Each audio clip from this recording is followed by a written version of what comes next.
제목은 마태복음 21장 33절부터 41절 말씀을 통해서 포도원 비유의 말씀 속에 담긴 의미라는 제목으로 어제 이어서 이제 마지막으로 말씀을 전하겠습니다. 포도원 비유의 말씀 속에 담긴 의미가 뭐냐라는 거죠. 계속해서 예수님께서는 제자들에게 비유에 대한 말씀을 계속 말씀하고 계셔요. 가르쳐 주고 계십니다. 그러니까 지난번에는 두 아들에 대한 비유를 하셨고 이번에는 이어서 포도원 비유에 대한 이야기를 하시죠. 자, 어제 말씀드렸다시피 이 포도원 비유의 내용은 쉽게 말해서 포도원 주인에 대한 이 포도원 일꾼들, 이 포도원 농부들이 악한 짓을 하는 그런 내용을 담고 있다 말씀을 드렸어요. 그러니까 이 포도원 농부들이요, 이 포도원 주인이 보낸 이 종들을 잡아다가 때리고 또 돌로 치고 죽이고 또 심지어는 아들까지 죽이는 그러한 악행들을 저지릅니다. 참으로 황당하고 충격적인 일이 아닐 수가 없는 거죠. 그래서 우리는 어저께 이 비유의 말씀을 통해서 우리 두 가지 의미를 살펴보았습니다. 그 첫째가 무엇이었습니까? 그 첫째는 바로 그 한 집 주인이 포도원을 만들었다라고 말씀을 드렸죠. 그 의미가 뭐냐? 바로 주님의 몸된 교회를 세우셨다라는 말씀이었습니다. 그 의미가 담겨 있다 말씀드렸습니다. 참으로 여기서 포도원 집주인, 이 포도원을 만든 주인은 바로 하나님을 말씀드린다. 그렇게 전했는데, 그리고 여기서 포도원은 누구를 말하는 거였습니까? 당시 이스라엘을 말하는 거였죠. 이스라엘, 즉 구약교회를 말하는 겁니다. 그러니까 오늘날로 말하면 이 초대교회 같은 주님이 세우신 이 몸된 교회를 말하는 거죠. 자, 그러니까 이 포도원 주인은 오늘 어제도 봤듯이 포도원을 어떻게 만들어요? 산 울타리로 만들고 포도즙 틀을 만들고 또 망대를 세워서 침입자를 또 못 들어오게끔 망을 세울 수 있는 그런 원두막을 세웠다라는 겁니다. 그러니까 그만큼 이 포도원, 이 포도 열매가 풍성히 열매를 맺을 수 있도록 안전하게 그런 모든 상황들을 이 포도원 주인이 만들고 세웠다 이 말씀이었어요. 자, 이것은 오늘날 교회도 마찬가지예요. 교회도 하나님께서 우리 예수님께서 당신의 주의 피값으로 생명으로 교회를 세우셨어요. 그리고 은혜의 방편으로 말씀과 또 뭐였습니까? 예배와 기도와 또 성도의 온전한 교제로 교회를 세우셨습니다. 그래서 그 안에서 성도들이 그 신앙을 지키고 풍성한 믿음의 열매를 맺게끔 하셨다 이 말씀이죠. 포도원과 마찬가지로 그런 은혜 가운데 이렇게 세우셨습니다. 자, 그렇기 때문에 우리는 이러한 교회, 주님의 피값으로 세우신 이 교회와 은혜의 방편으로 세워진 이 교회를 우리는 사랑하고 아끼고 우리가 소중히 여겨야 된다. 그리고 무엇보다도 이 교회 안에서 우리의 믿음의 신앙의 성장을 해야 된다. 믿음의 아름다운 열매들을 맺으면서 우리가 살아야 된다라고 말씀을 드렸습니다. 자, 그리고 두 번째였죠. 두 번째 뭐였습니까? 두 번째는 바로 집주인이 새로 주고 타국으로 떠났다 말씀드렸죠. 자, 이 말씀의 뜻은 뭐냐? 바로 세우신 주의 일꾼들에게 교회를 맡기셨다 이 말씀이에요. 그러니까 포도원 주인이 이 포도원 일꾼들에게 포도원을 세우게끔 모든 권한을 주고 타국으로 떠납니다. 결국 이 모든 권한을 받은 이들은 이 포도원 농부들은요. 그러니까 포도원을 세울 아주 귀한 사명을 집주인한테 받은 거죠. 더군다나 타국으로 떠났다는 의미가 뭐라고 있습니까? 여행을 갔다라는 거예요. 여행을 갔다라는 것은 언젠간 돌아온다. 때가 되면 돌아온다라는 의미가 담겨 있다고 말씀드렸죠. 그러니까 아예 떠난 것이 아니라 집주인은 반드시 돌아온다라는 거예요. 돌아올 때 뭐 합니까? 생활하고 판단을 한다는 거예요. 얼만큼 그 교회를 잘 지키고 열매를 맺었느냐. 그러니까 그렇기 때문에 이제 포도원 일꾼들은 집주인이 돌아올 때까지 이 포도원의 모든 열매들을 아름답게 잘 풍성히 맺게끔 또 관리를 하는 막중한 책임을 지었다라는 거죠. 또 그렇게 감당해야 됩니다. 참으로 이것은 오늘날 목사인 저도 비롯해서 그리고 우리 직분자들, 교회 여러 많은 봉사자들 주시는 메시지예요. 말씀이에요. 우리는 예수님께로부터 이 교회의 모든 권한, 교회를 세우는 모든 권한을 우리가 받은 줄 여러분 믿으시길 바랍니다. 받았어요. 그렇기 때문에 우리는 이 교회를 세울 막중한 사명을 갖고 있습니다. 그래서 우리는 어떻게 이 교회를 세워야 된다고 말씀드렸습니까? 우리는 정말 청지기로서, 주인이 아니에요. 우리는 관리자로서, 청지기로서 교회에 세울 이 직분을 받은 겁니다. 그리고 주님의 마음으로 정직과 성실로 최선을 다해서 교회를 섬기고 세워야 된다. 근데 만약에 그렇지 못한다면 주님이 다시 오실 때, 교회의 주인이신 주님이 다시 오실 때 거기에 대해서 책임을 묻고 추궁하신다, 책망을 하신다. 이 말씀을 어제 드렸습니다. 자, 아무튼 우리가 맡겨진 이 귀한 믿음의 자리, 주의 교회를 세우는 이 귀한 복된 자리에 우리는 부름을 받았어요. 우리는 그런 은혜를 받은 자로서 어쨌든 간에 주님 오실 때까지 아름답게 우리 성약교회를 세워나가는 저와 여러분 될 수 있기를 주님의 이름으로 간절히 축원합니다. 자, 그래서 이제 어제 여기까지 살펴보았고요. 이제 마지막입니다. 세 번째인데요. 세 번째, 포도원 비유 말씀 속에 담긴 의미를 계속해서 본문을 통해서 한번 살펴보겠습니다. 자, 셋째입니다. 셋째, 포도원 비유 속에 담긴 의미. 셋째는 뭐냐? 바로 후에 자기 아들을 보냈다라고 말씀을 합니다. 후에 자기 아들을 보냈다. 우리 37절 우리 말씀을 보았는데요. 우리 다시 한번 마지막으로 한번 보겠습니다. 시작. 후에 자기 아들을 보내며 이르되 그들이 내 아들은 존대하리라 하였더니. 아멘. 후에 이제 포도원 주인이 이제 종을 보냈는데 종을 죽여버려요. 이 포도원 악한 농부들이.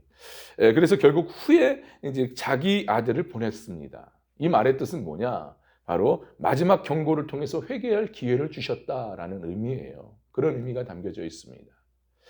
여러분 여기서 후회라는 단어가 나오잖아요. 후회. 여러분 이 말은 뭐냐? 최후의 수단을 사용할 때 결연한 의지를 표현하는 단어예요. 마지막 최후의 수단을 사용할 때 쓰는 단어예요. 그러니까 이 포도원 주인은 아들을 보내지 않습니까? 아들을 보냈다는 것은 뭐예요? 내가 마지막으로 너희에게 경고를 하면서 다시금 돌아올 기회, 회개의 기회를 내가 주겠다라는 그런 의미라는 거예요. 그런 뜻이 담겨져 있습니다. 그러니까 결론적으로 말해서 이 포도원 주인이 어떤 마음을 갖고 있었던 거예요? 이 포도원 일꾼들에 대해서 심판하고자 하는 마음은 없으셨어요.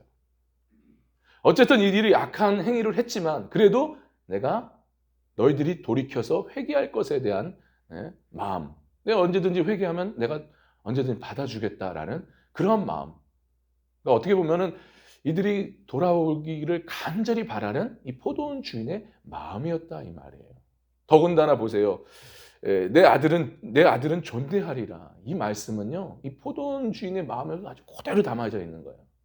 그러니까 솔직히 이 악한 자들은 당시 유대 종교 지도자들이었어요.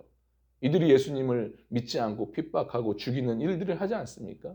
그러니까 이들에 대해서 하나님께서는 어쨌든 다시금 돌이킬 수 있는 마음을 가지고, 간절한 소망을 갖고 계셨다는 거죠.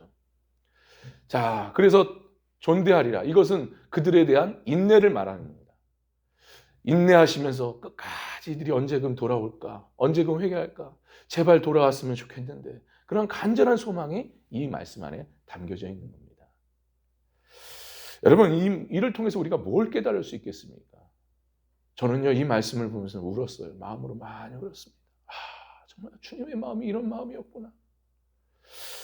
그러니까 이걸 통해서 우리가 뭘 깨달았냐? 잃어버린 자들에 대한 주님의 마음이에요. 주님의 마음. 어떻게든 잃어버린 자들을 찾고자 하시는 마음.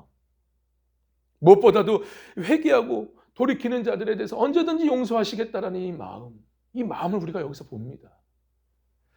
분명 하나님께서는요, 우리 예수님께서는 끝까지 기다리는 가운데 돌이키지 않고 회개하지 않는 자들은 반드시 심판하세요. 여기 보세요. 41절에 보면은 뭐라고 나와 있습니까? 결국 이 농부들은 돌이키지 않고 결국 심판을 받습니다.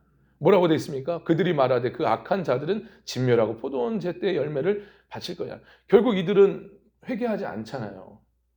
회개하지 않습니다. 결국 유대 종교지자들은 결국 회개하지 않고 하나님의 심판을 받게 되는 거죠. 어쨌든 간에 그러나 중요한 것은 심판받기 전에는 어떻게 해요? 하나님께서 이들의 다시 살리고자 하는 마음으로 기다리고 인내하시면서 그 잃어버린 자들을 찾으신다 이 말씀이에요. 그리고 그들이 회개하고 돌아올 때는 언제든지 기쁨으로 맞이한다 이 말씀입니다. 여러분 이걸 분명히 아셔야 돼요. 여러분 누가복음 15장에 보면 세 가지 비유가 나와요. 어떤 비유입니까? 잃어버린 양을 찾는 목자의 비유고요. 하나는 또 뭡니까? 그 10드라크마 중에 한 드라크마 잃어버린 여인이 이제 그것을 찾는 비유예요. 그리고 마지막 하나는 우리가 잘 알고 있는 탕자 비유 아닙니까? 탕자 비유. 이 세 가지 비유의 공통적인 특징이 뭐예요? 그러니까 결국 하나님의 마음인데 하나님의 마음을 드러내 보이고 있는데 그럼 여기서 공통적인 특징이 뭐냐? 바로 잃어버린 것을 찾는다. 그리고 찾을 때는 정말 기쁨으로 잔치를 베푼다라는 거예요. 그러니까 특별히 우리가 잘 아는 이 탕자 비유를 통해서 우리가 잘 알 수 있는 게 뭐예요? 하나님 아버지의 마음을 잘 아는데 보여주는데 이것은 곧 보세요. 아버지의 재산을 갖고 탕진하며 방황하는 이 아들을 애타게 기다리는 아버지의 모습을 보입니다. 그리고 그가 돌아왔을 때, 회개하고 돌아왔을 때 언제든지 기쁨으로 맞이해 주십니다. 그뿐만 아니라 그 기쁨을 함께 다른 동네 사람들과 함께 잔치를 베푸며 나눈다는 거예요. 이것이 아버지의 마음이에요. 하나님의 마음입니다, 여러분. 그러니 우리는 이 부분을 정말 우리가 놓치지 말아야 돼요. 오늘 본문에도 보세요. 포도원 주인이 심판하고자 하는 마음이 아니었어요. 그래, 내가 세웠는 너희들 언제든지 회개하고 돌아올 때 너희들이 잘못을 뉘우치고 돌아올 때 내가 반드시 용서하고 받아주리라. 그 마음으로 대했던 겁니다. 그래서 아들까지 보내지 않았습니까? 마지막 경고로 회개할 기회를 주는 거였어요. 이것이 바로 하나님의 마음입니다. 우리를 심판하고자 하시는 마음이 아니에요. 어쨌든 살리고자 하시는 마음에 항상 우리를 대하신다는 말씀. 여러분 이것을 잊지 않으시길 바랍니다. 그러니 여러분이 항상 이 마음을 놓치지 마시고요. 그 마음을 항상 내 마음 가운데 기억하면서 붙잡으면서 솔직히 우리도 살다 보면 연약하지 않습니까? 때로는 죄를 지을 수가 있고 또 죄로 인해서 우리가 무너질 수 있어요. 그럴 때 우리가 어떻게 해야 되느냐? 약한 농부들처럼 끝까지 죄를 지으면서 회개하지 않는 그래서 심판받는 그런 모습이 아니라 하나님 앞에 회개하면서 돌이키는 데 힘써서 정말 죄사함의 용서, 자유와 기쁨을 누릴 수 있는 우리가 되어야 될 줄 믿습니다. 할렐루야. 우리 마지막으로 이사야서 1장 18절의 말씀을 보고 마치도록 하겠습니다. 구약 성경 이사야서입니다. 이사야서 1장 18절의 말씀입니다. 1장 18절 말씀을 보고 마치겠습니다. 우리 함께 봤습니다. 시작. 여호와께서 말씀하시되 오라 우리가 변론하자. 너희 죄가 주홍 같을지라도 눈과 같이 희어질 것이요 진웅같이 붉을지라도 양털같이 희게 되리라. 아멘. 진정 우리 하나님의 말씀을 잊지 마시고 날마다 회개함을 통해서 회개에 합당한 열매, 의에 합당한 열매를 맺음을 통해서 정말 죄사함의 은혜, 죄사함의 그 기쁨, 자유와 은혜, 또 주님의 즐거움에 참여할 수 있는 회개의 축복을 누리며 살아갈 수 있는 저와 여러분 될 수 있기를 주님의 이름으로 간절히 축원합니다. 할렐루야.